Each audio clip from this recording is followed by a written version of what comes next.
Bueno, pues continuamos con las charlas de hoy, en este caso de viernes, y compartimos escenario con RAM-V, compartimos unos días en Avilés con RAM-V y nos pone tremendamente felices.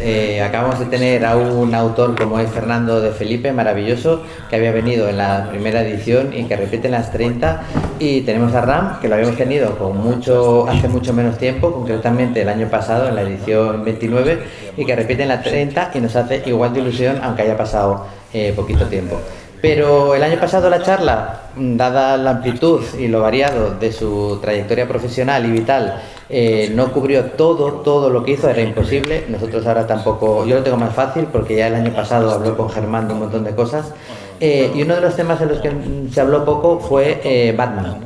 Un personaje en el que ha realizado una serie, una etapa de prácticamente 30 números, creo que fueron 28 o 29, y en la que ha dejado un sello, yo creo que indeleble, una etapa que globalmente tiene una estructura, aquí sí se puede hablar de verdad de una estructura definida de principio a fin, con una lógica, en este caso musical, una lógica operística, con sus distintos actos, empezando por la abertura. De hecho se llaman así, ¿no? Luego primer acto, segundo acto, intermezzo y tercer acto.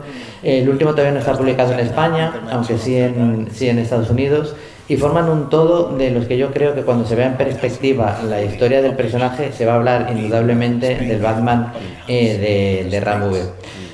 Pero lo primero que le quiero preguntar, se podría hacer una charla solo con su Batman, evidentemente no va a ser este el caso, pero sí nos vamos a parar un poco en esta, como digo, importante etapa, es... Siempre se comenta que los autores, los dibujantes por supuesto, y los guionistas, con independencia de sus gustos, con independencia de sus nacionalidades, con independencia de sus trabajos anteriores, tanto independiente como en el mainstream, sienten una fascinación por Batman y es un personaje al que casi siempre intentan llegar o que llega. Me gustaría saber si era su caso, y él, que es un guionista que el año pasado nos dijo que cuando cogía una etapa larga en una serie le interesaban más las preguntas que las respuestas. ¿Qué preguntas te hacías como lector cuando leías Batman? When I was reading Batman, Yeah. okay. So what was the first part of the question? Sorry. La primera parte de la pregunta. Era la parte de lo del... Las preguntas sí, que se plantean las ¿Y por qué la fascinación de tantos autores diferentes? Did you want to be? Were you fascinated by Batman as well? Yeah, I mean, look, everyone has these iconic influences when they are growing up and reading and watching stories. For me, I actually didn't have any access to Marvel and DC when I was a kid in India, so I wasn't really reading Batman comics. But I did watch the Batman animated show when that was on TV, and that had definitely a big influence on why I fell in love with the character. But I also think there's something sort of transcendentally iconic about that character, because you can see the same versions of that character in things that came before, like Zorro, or things that came before, like The Shadow. And I think there's always something fascinating about a man who chooses to function within the shadows, trying to avenge or fight crime, or sort of exorcise some ghosts of his own past. And so I think that has always fascinated me. And so yes, I definitely had a story in mind and a desire to write the character. In fact, when I was finishing up my Swamp Thing run, DC were like, what do you want to do next? And I said, I want to do detective or another option.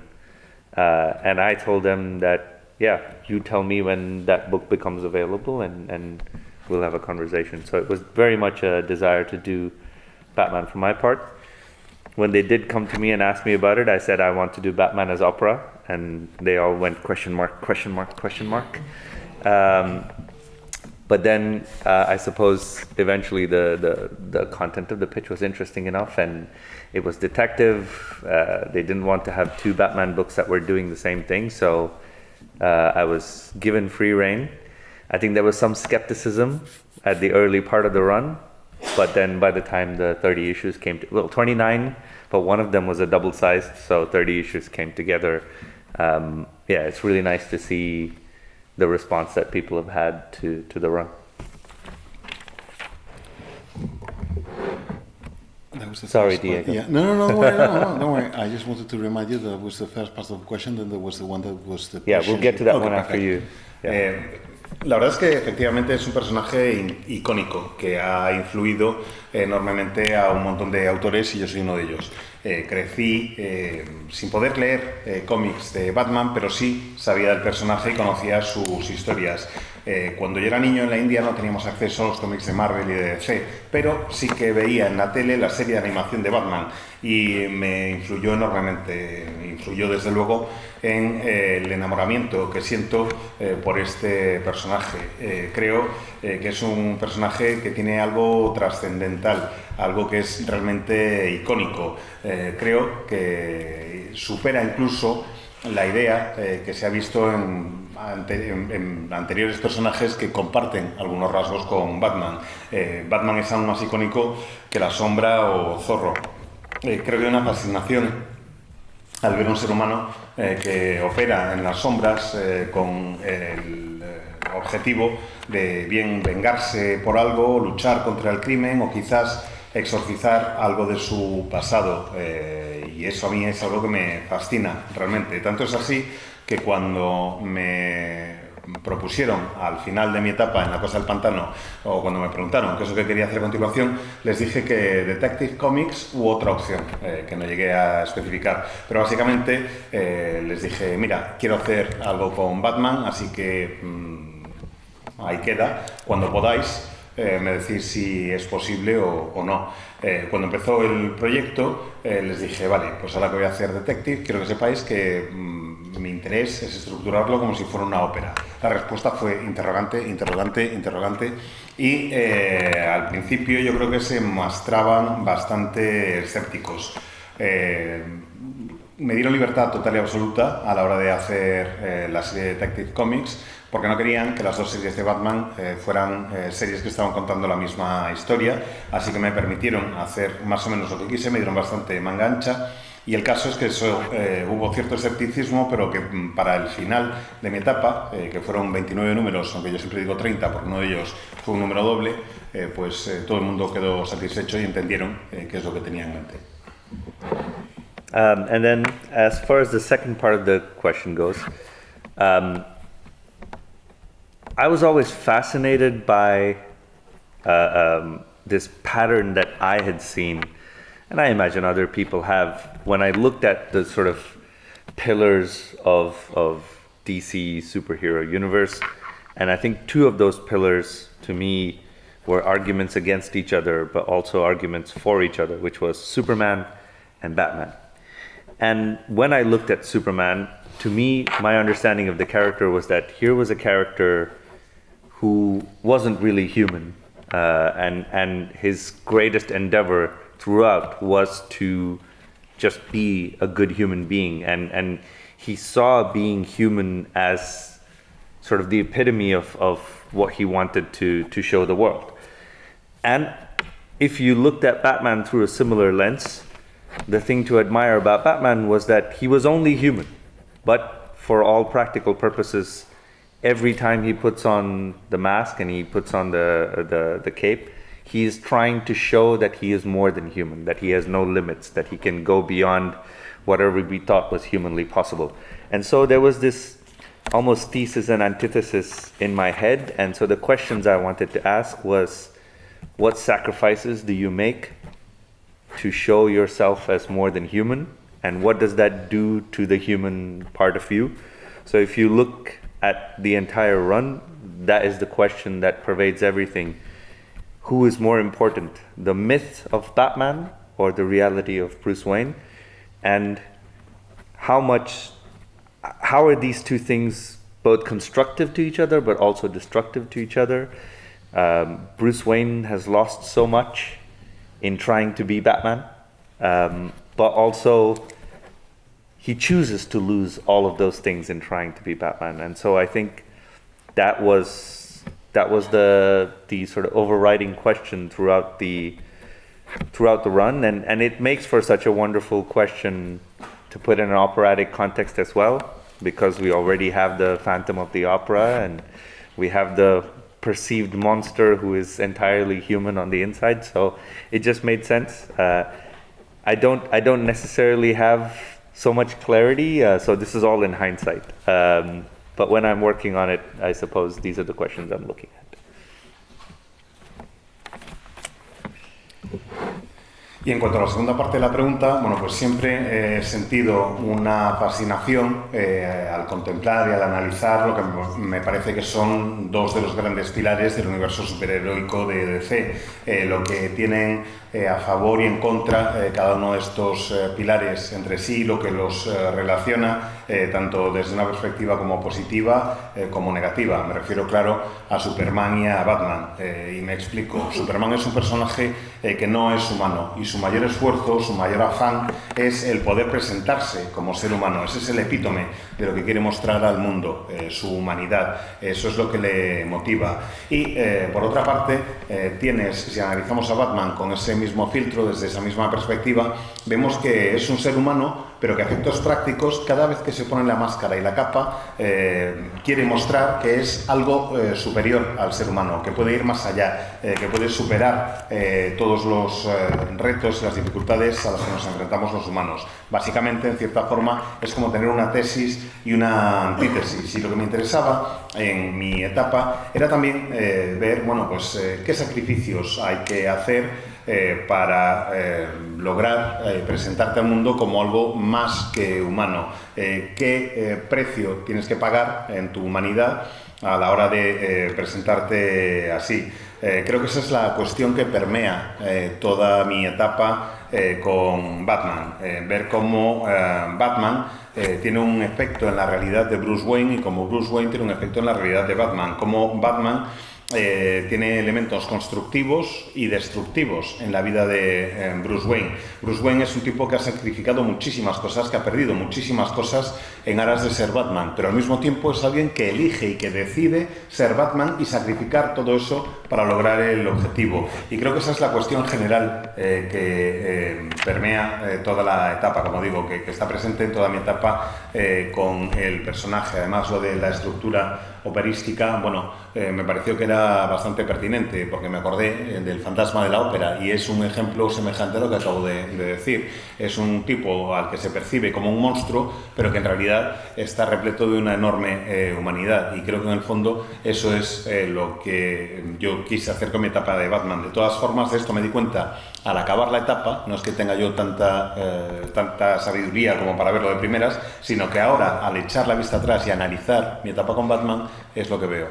A mí la estructura me parece uno de los aciertos de esta etapa, y la presencia bueno, de la música que aprovechas en todo, ¿no? Desde el hecho de que ya empiezan viendo una ópera, de que el detonante sea pues eso, una cajita de música.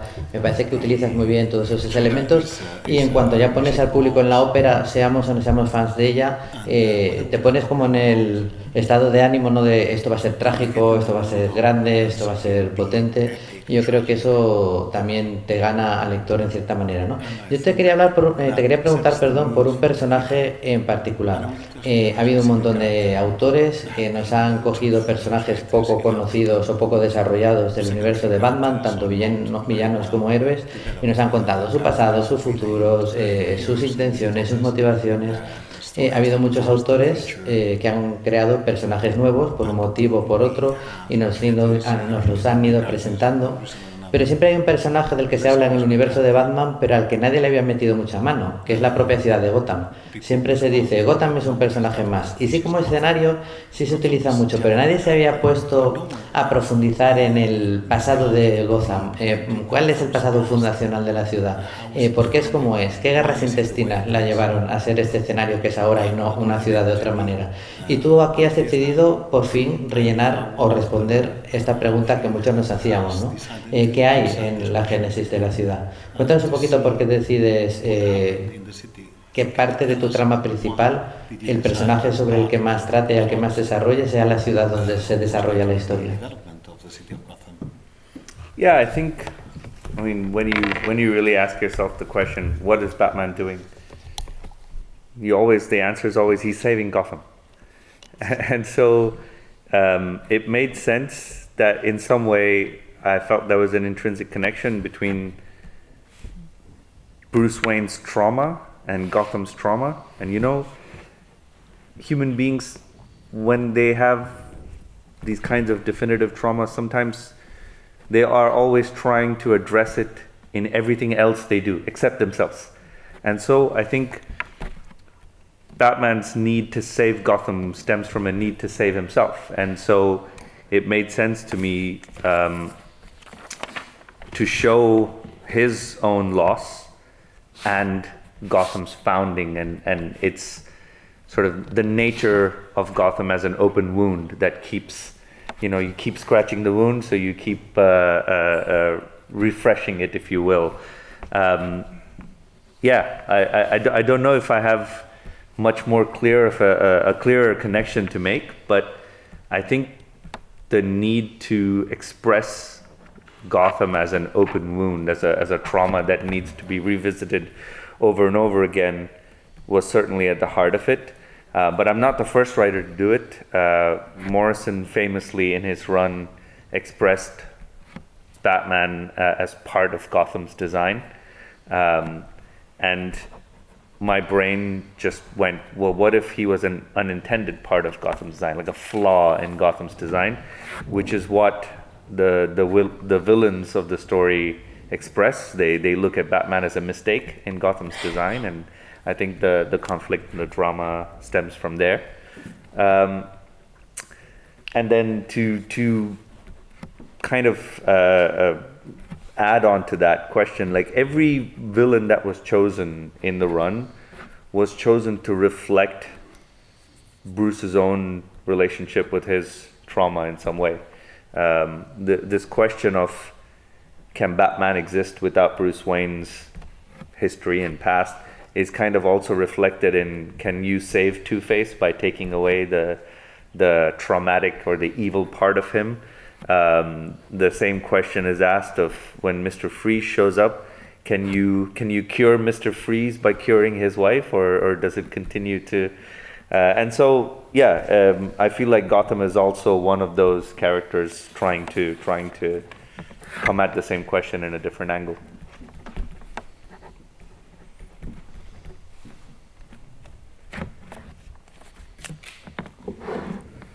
Creo que si nos preguntamos, o que cuando la pregunta es, pero Batman, ¿qué es lo que pretende? La respuesta siempre es salvar Gotham. Y eso ya me indica que hay una conexión intrínseca y traumática casi entre Bruce Wayne y Gotham.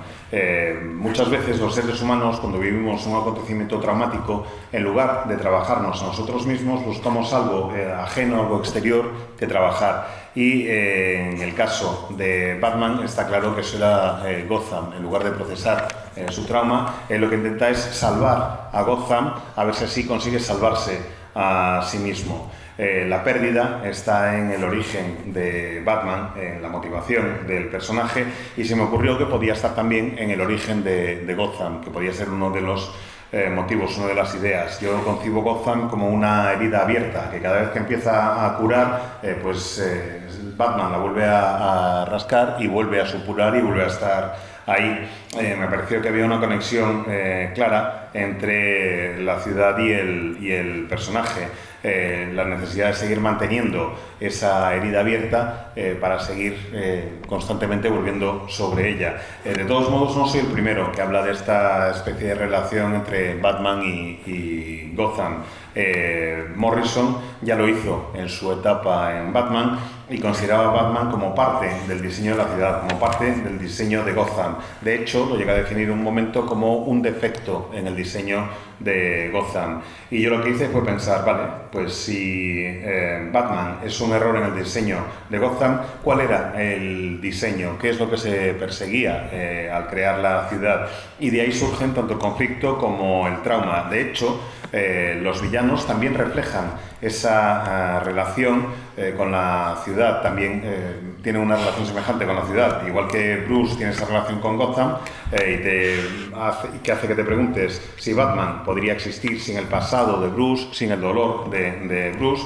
Eso te lleva a pensar, ¿y dos caras podría existir si le quitamos la parte malvada o sería otra cosa? Y en el caso de Mr. Frío, ¿se curaría si curas a su mujer?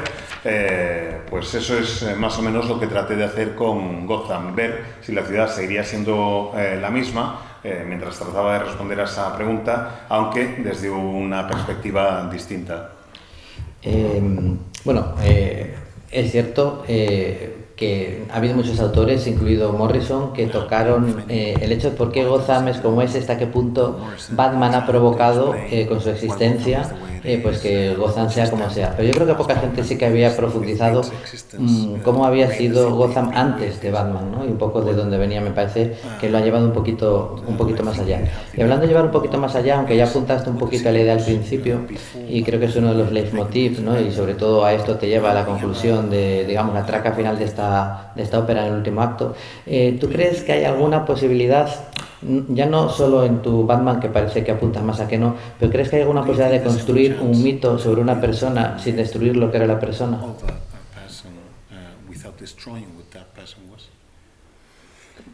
I mean, that's the million-dollar question, right? Like, I think even outside of existing grand mythologies, when we mythologize anyone, we intrinsically do some damage to that person's humanity, right? It's why we always fear fame as a sort of pitfall as well, and you see so many famous people eventually fall to the things that come with fame. It's because they tend to be mythologized, and sometimes you either believe in your own myth and fall because of that, or you are constantly battling to keep yourself separate from your myth. And I think we find both of these parts reflected in Batman. And I think Gotham is reflective of that. Gotham has also been mythologized to a point where we question if it's ever possible to think of a Gotham that isn't the way it is. And so I suppose one of the questions that I try to address in the run is the question of whether you can separate the two things, whether you can separate myth from person. And I would like to think that if you were going to save someone, if you were going to redeem someone, you redeem them as they come. You don't try to separate the good from the bad. You don't try to separate what you like from what you don't like. The whole point of saving something is to save it with all of its flaws and imperfections.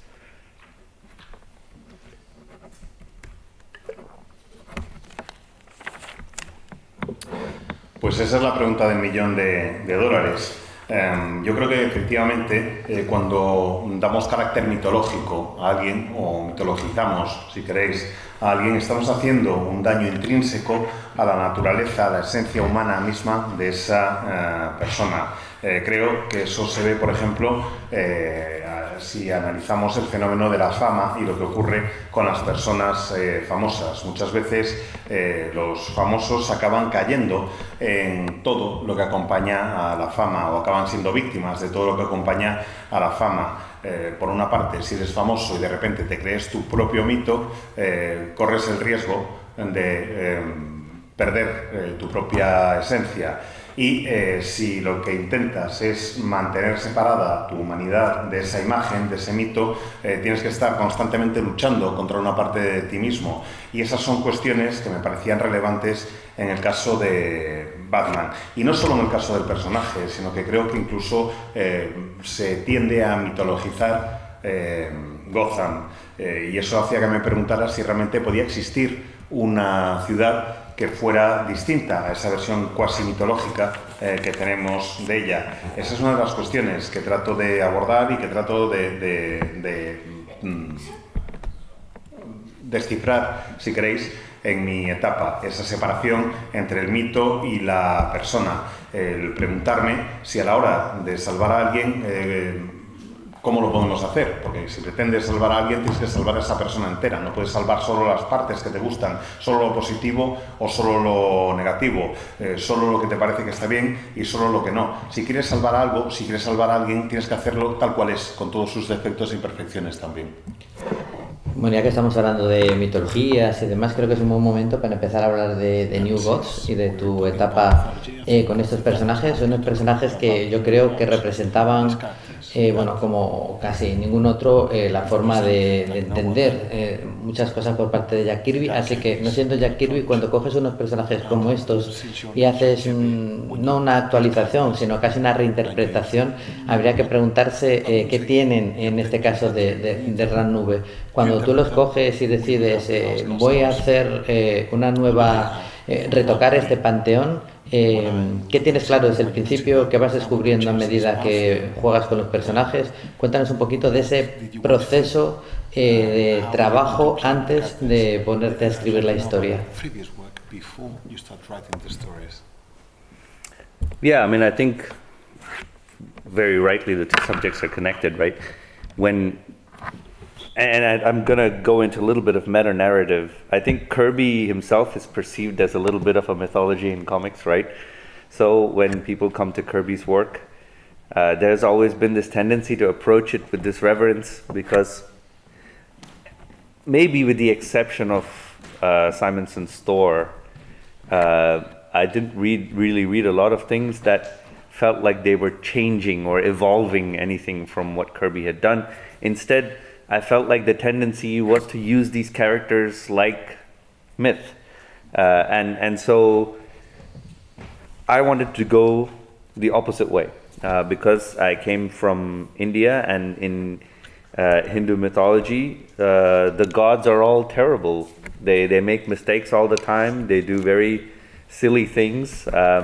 My favorite story is, I'm sure you have all seen the god with the elephant head, Ganesh. But I don't think too many people know the origin story, so if you allow me a digression.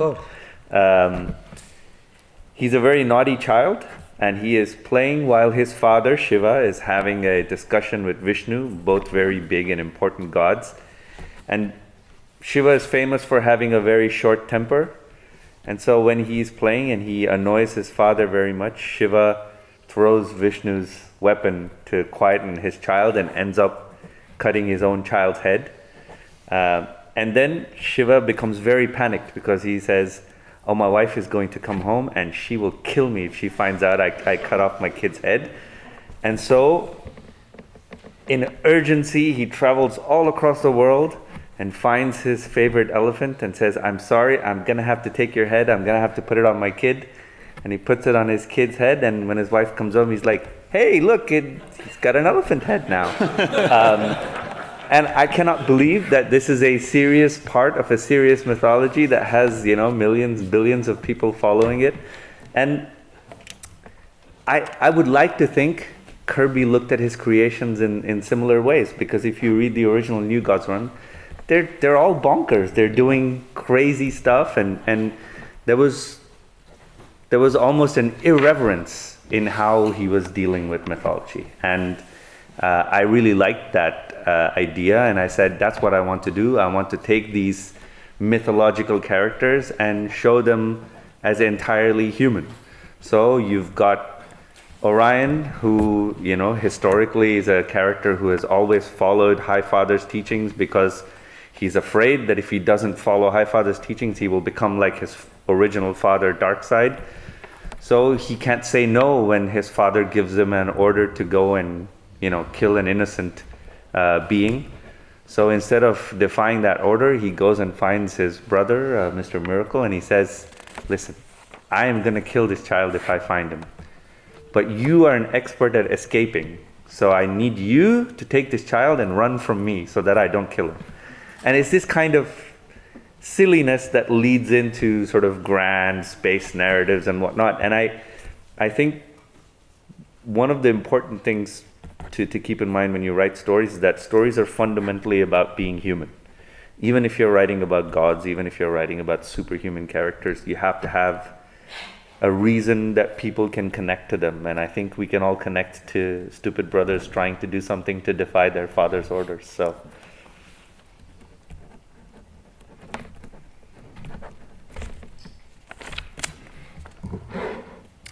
Pues good luck, Diego. la verdad es que sí hice un trabajo bastante exhaustivo y si me lo permitís os explicaré un poco cómo lo abordé y la conexión que he visto con la metanarrativa. Y es que hablo de metanarrativa porque tengo la sensación de que Kirby es una figura mitológica en el mundo del cómic. Que todo el mundo, cuando se acuerda de Kirby o cuando pronuncia su nombre, lo hace con reverencia, como si fuera una figura casi mitológica. Y que con la salvedad del Thor de Walter Simonson, hay muy pocos autores que hayan abordado los personajes de Kirby y los hayan cambiado, los hayan hecho evolucionar, porque ya que Kirby es mitológico, sus personajes son también cuasi mitológicos y así es como se tratan, normalmente con reverencia y sin hacerlos evolucionar demasiado. Yo lo que quería era, plantearme que ya que estos personajes eran mitológicos, en lugar de reverenciarlos, adoptaría un enfoque distinto, un enfoque marcado por mis orígenes, donde iba a usar mis conocimientos de la mitología india. Yo no sé si lo sabéis, pero en la mitología india los dioses la verdad es que están chalados, son una panda de cuidado, que hacen cosas terribles, que se equivocan cada 2 por 3, que cometen errores, que hacen las mayores estupideces que se os puedan ocurrir. Y si me lo permitís, voy a irme un poquito por la tangente para explicaros a qué me refiero cuando os digo que hacen chorradas y que se comportan como auténticos capres. Y es que no sé si os suena un dios, que es el dios que se llama Ganesh, que es un dios, es el de la cabeza de elefante. Es una figura bastante popular, cuerpo humano, cabeza de elefante, es una figura bastante popular, pero no sé si conocéis su origen, así que si os parece os la cuento para explicaros esta respuesta. Y es que Ganesh era un niño bastante travieso, un poco pelma, y un día mientras su padre Shiva estaba hablando con Vishnu, estos son 2 dioses muy importantes en el panteón de la India, Ganesh estaba dando la lata y Shiva es un dios que es conocido por tener muy poca paciencia, así que en un momento de cabreo agarra la espada de Vishnu, la tira y le corta sin querer la cabeza a su hijo, y cuando lo ve dice, ala, ya le he liado, se preocupa muchísimo. Y Shiva empieza a pensar, vale, le he cortado la cabeza a mi hijo, ya verás tú lo que me va a montar su madre cuando vuelva a casa.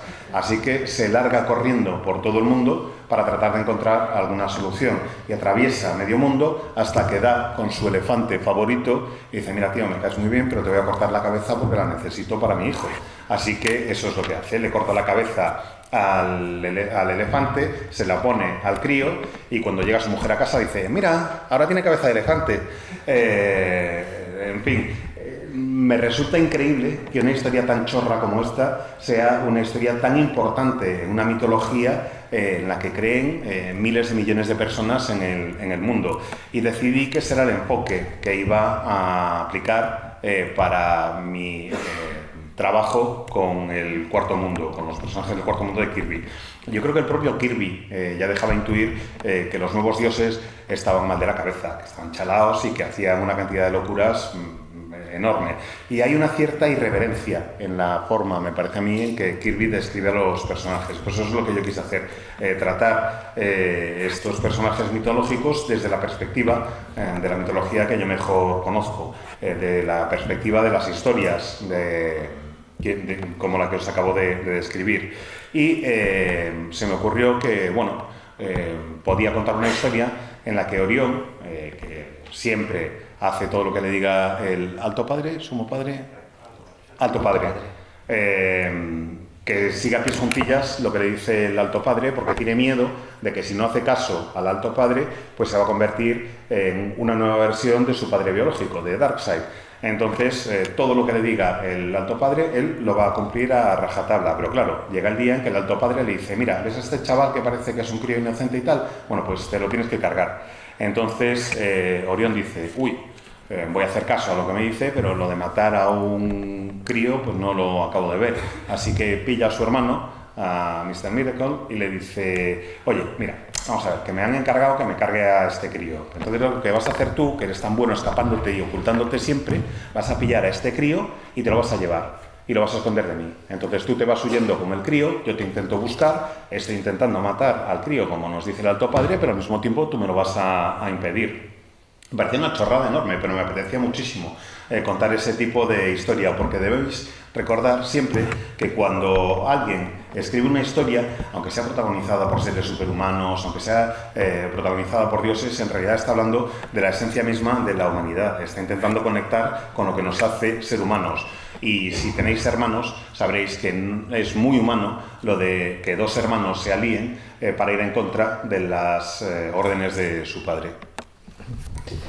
Bueno, antes, hablando de Batman, hablamos de lo del mito y si es posible no destruir a la persona, y luego pues siempre encuentras hay una serie de tópicos. Por ejemplo, parece que es imposible hacer una historia de dioses y de mitología sin que acabe apareciendo infanticidio o intento de infanticidio por el medio. Veo que aquí no ha sido una excepción, pero sí que tengo mucha curiosidad, ya que eres un autor con peso en la industria, que seguro que cuando los editores piensan en vamos a hacer un proyecto estrella, vamos a hacer que la gente mire a este título con atención, tu nombre está en todas las quinielas.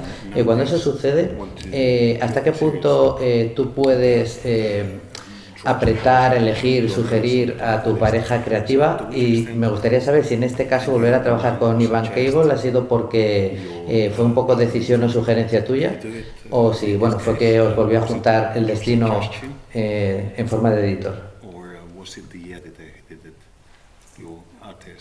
The child or the... No, your artist in... Yeah, so actually I had suggested Evan as a collaborator when I was working on Detective. It's part of the reason he did all of the covers for the Detective run. And when I started out at DC, I would suggest artists that were relatively unknown, but then have gone on to garner much fame. I suggested Anand long before he won the Eisner for Blue and Green. I suggested Evan long before he has all the fame and recognition that he has now. I suggested Jeff Spokes, who has done work with Tom King now, as someone I wanted to work with but didn't have an opportunity to. And at each turn, my editors were like, we don't know who these people are. And it became a matter of pride that all of the collaborators that I had worked with had gone on to do such incredible work, including Sumit Kumar, who worked with me on The Savage Shores, Dave Malia Pramanik, who is now doing Moon Knight, who was one of my collaborators on Black Mamba.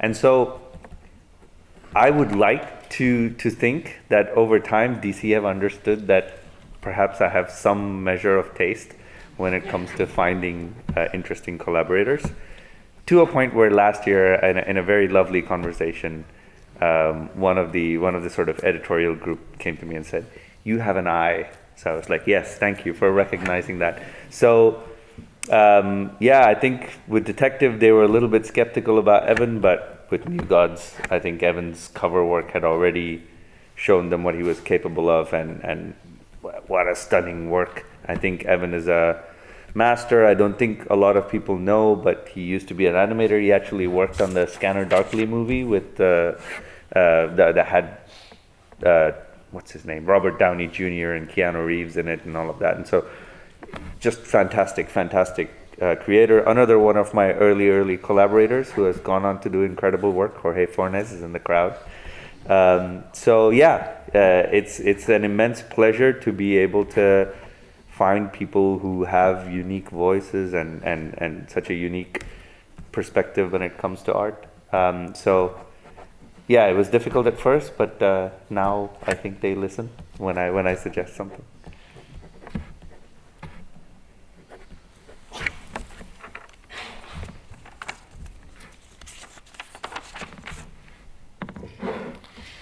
Bueno, con Evan yo ya había colaborado durante mi etapa en Detective Comics. De hecho, uno de los motivos por los que pude sugerirlo para Los Nuevos Dioses fue fue porque ya había hecho las portadas, y había hecho las portadas porque quería que él formara parte del equipo creativo. Desde el principio de mi etapa en DC les he ido sugiriendo nombres de dibujantes que les resultaban bastante desconocidos, pero que luego han ido adquiriendo muchísima fama. Yo que sé, por ejemplo, Alan Lang, antes del éxito que consiguió con Blue Green, Evan, antes de toda la fama y por cierto, por la que ganó el Eisner, Evan, antes de que adquiriera toda la fama que tiene ahora, Jesse Spoke es otro de los nombres que había mencionado, y ahora resulta que está trabajando con Tom King, aunque no llegamos a colaborar nunca juntos. Y creo que con el paso del tiempo los editores se han ido dando cuenta de que, bueno, aunque eran desconocidos para ellos, y me lo decían siempre, pues al final podían salir algo positivo de todo aquello. De hecho, para mí es una cuestión de orgullo ya el que todos los colaboradores que sugiero acaben teniendo una carrera extraordinaria. Ya me ocurrió con Sumit en su momento, cuando trabajábamos en Costas Extrañas. El dibujante actual de Caballero Luna también habíamos colaborado juntos en Black Mamba. Y DC, bueno, pues creo que en DC tengo ahora ya una reputación como de alguien que tiene buen gusto a la hora de elegir colaboradores, alguien que tiene un cierto criterio.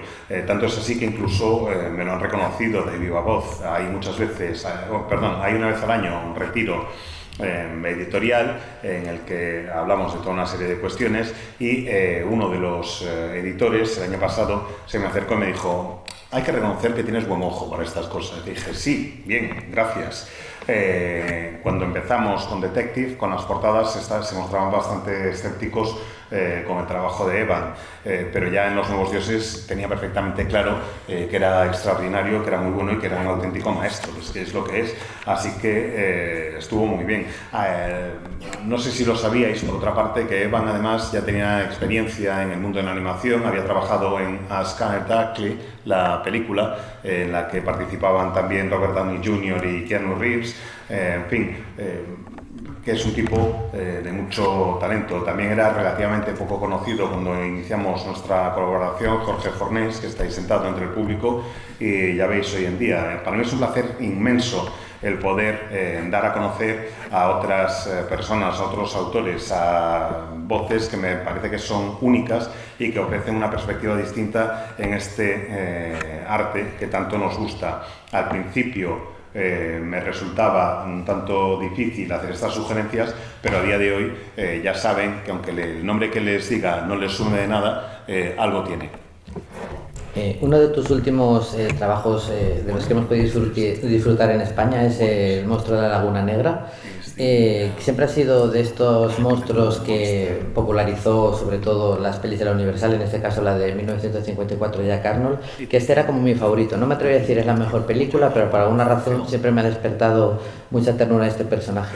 A lo largo de los años, festivales de cómic, festivales de cine, festivales de literatura, me doy cuenta que esto sucede con mucha gente, ¿no? De los que nos gustan pues estos monstruos clásicos que, bueno, al final acaban siendo más víctimas y menos monstruos que las personas que les rodeaban. Me gustaría saber, cuando se acercó la gente de Skybound, que están haciendo estas revisitaciones de los monstruos clásicos, ¿escogiste tú te dijeron, oye, hemos pensado en ti para el monstruo de la Laguna Negra, y hasta qué punto eras fan de la película y del personaje? Y ya que nos dijiste que en India no conocías o no leías en su momento Batman y Superman, ¿estas películas eran populares allí o por el contrario no eran, digamos, de uso habitual? I'm going to answer the questions in whatever order I feel.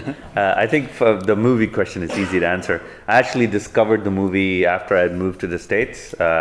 It's weird. I always tell my friends that I had a second childhood at the age of 19 when I moved to the States, because it was my first time living away from my parents, and I had all kinds of good and bad influences, and I tried to experience everything. And part of my love of comics and film and writing actually comes more from that time than my childhood in India.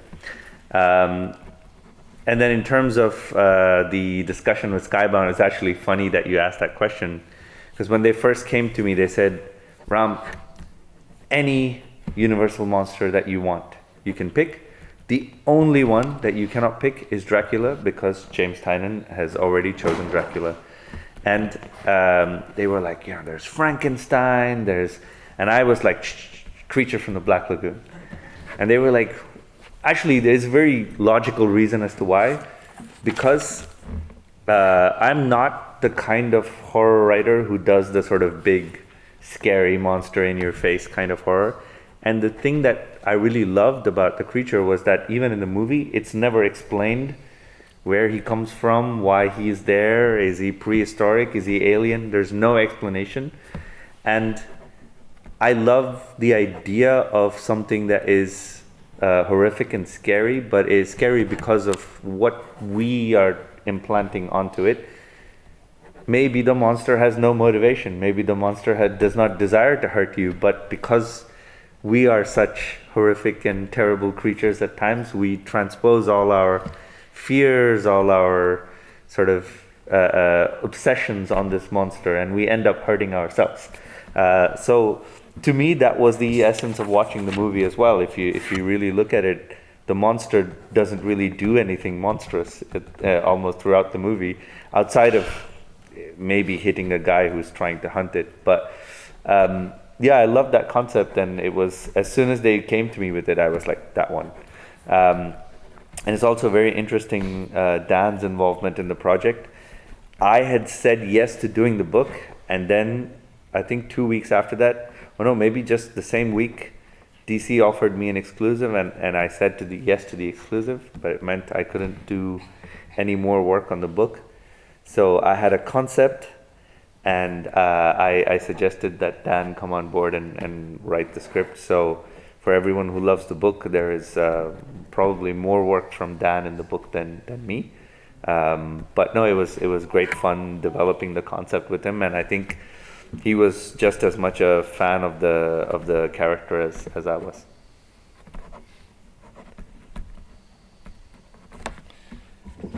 Bueno, pues voy a ir respondiendo a las preguntas según me vaya así más o menos saliendo, y empezaré con la película. Básicamente, yo descubrí la película al mudarme a Estados Unidos, y siempre digo que cuando me trasladé a Estados Unidos fue como vivir una segunda infancia, porque tenía 19 años. Cuando me fui a vivir allí era la primera vez que me iba de casa, y encima estaba solo y sin mis padres. Y claro, allí empecé a descubrir un montón de cosas, un montón de influencias, tanto positivas como negativas, y tenía ganas de experimentar prácticamente de todo. Descubrí muchísimas películas, cómics, y de ahí surgió mi amor por ambos prácticamente, porque son cosas a las que no había tenido acceso durante mi infancia, y era como vivir una segunda infancia, como una segunda niñez, como digo. En cuanto a Skybound, la verdad es que es bastante gracioso a toda la historia. Se pusieron ellos en contacto conmigo para decirme, bueno, pues mira, tenemos todos los monstruos de la Universal disponibles, elige el que quieras, menos uno, Drácula, que ya se ha pedido James Tynion. Y en el momento que me empezaron a decir, mira, está el hombre lobo, está Frankenstein, está no sé qué, y dije, no, ya está, lo tengo claro. Para mí, la criatura de la Laguna Negra. Y tiene una lógica el que haya elegido a la criatura de la Laguna Negra. Y es que, aunque escribo terror, nunca he sido uno de estos autores o guionistas de terror que te ponen el monstruo en toda la cara, sino que me gusta más una cosa un poco más sutil, un poco más psicológica. Y si veis la película y si os fijáis en la película original, en ningún momento se explica el porqué, ni la razón de ser, ni por qué se encuentra allí el monstruo. No te dicen si es que es prehistórico, si es que es alienígena, no.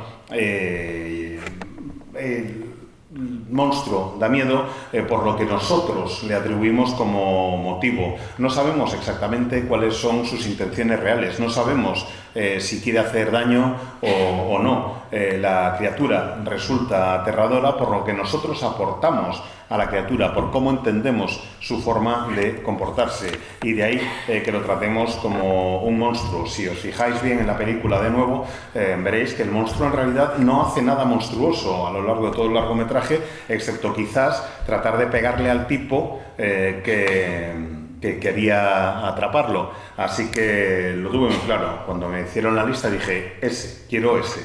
Y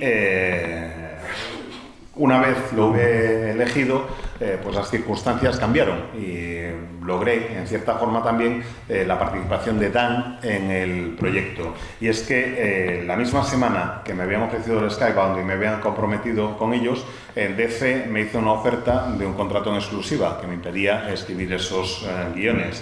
Así que no podía seguir trabajando en la serie, pero ya había desarrollado todo el concepto, lo tenía bastante claro. Y la serie en realidad se basa en un concepto mío, pero los guiones son de Dan. Fui yo el que sugirió su nombre y realmente si os gusta el proyecto de cómic del monstruo de la Laguna Negra, pues que sepáis que los guiones son mucho más de Dan que míos. Yo me lo pasé muy bien desarrollando con él el concepto y los personajes y creo que él es tan fan del personaje como yo y que eso se nota en el resultado final. Eres un tipo con intereses muy multidisciplinares y la última vez que estuviste con nosotros, que no fue hace tanto tiempo, comentaste que no sería extraño que en un periodo no muy lejano te tomaras un break del cómic pues para explorar algunos de esos otros caminos, ¿no? Si no me equivoco, ahora estás justo en ese momento de break. Esperemos que no te aleje demasiado tiempo, pero sí que me gustaría que nos contaras sobre esos otros proyectos fuera del cómic que pensabas acometer en este tiempo. ¿Estás con ellos? ¿Qué nos puedes decir de ellos? ¿De qué se trata? Yeah, I mean, to clarify, I'm not taking a break from comic books. I'm taking a break from monthly comic books, so I don't have to be on deadline for anything. I'm still going to be doing plenty of creator-owned work. Some projects that I have with collaborators who are here as well, so I'm actually quite excited about those. I think in a previous interview I was talking about also the need to kind of reinvent yourself every 10 years or so, because even as authors, especially someone working in an industry where you're expected to make a book every whatever month, every 2 months, whatever it is, you tend to forget that you need to have time to go away and experience the world and have something new to say. And so I think part of the reason for this break is also I just want to have some new ideas, have something new to say, new to look at in my own stories. And then, yeah, the other avenues, yes, I've been working on a few animation projects. The Many Deaths of Layla Starr is being turned into an opera that had some involvement with. And then some of my books are also being turned into film, so I've been writing the screenplay for some of those. There may be some opportunity to actually make film, and there may be some opportunity to write in video games. So I've actually already been doing all of these things, also at the same time as I was writing the monthly comics, and now I have another avenue for my creativity, which is spending time with my 4-year-old. So I have to make some choices in terms of cutting down the amount of work. And then one of the things that I really miss now, as compared to when I was just starting out, is there was this sense of following your creativity without worrying about the need to do something successful, you know? And you imagine that, you know, I've been very fortunate to have the career that I've had, to a point where when I put out a book now that people recognize the name and people come to stores to buy books that have been written by me. But you would think that would lessen the pressure of having to be successful, but it almost feels the other way around. So I just want to go and do some things where I don't care whether it's going to be seen by 5 people or 500 people. I don't care whether it's going to be successful or it's going to be an experimental mistake. But I think it's very important for the creative soul to have some projects that have that sense of, I don't know what this is going to be. So I'm working on a project where I will be writing and drawing myself, which I have not done before. I can draw, but I've never actually drawn to any consistent length of time. I'm working on a project that is somewhere in between design and animation and comics and prose short stories, and I have no idea whether that's even publishable or who will publish it, but we'll see. And I need to have time to do all of these things, so all that is to say, you're stuck with me for the foreseeable future.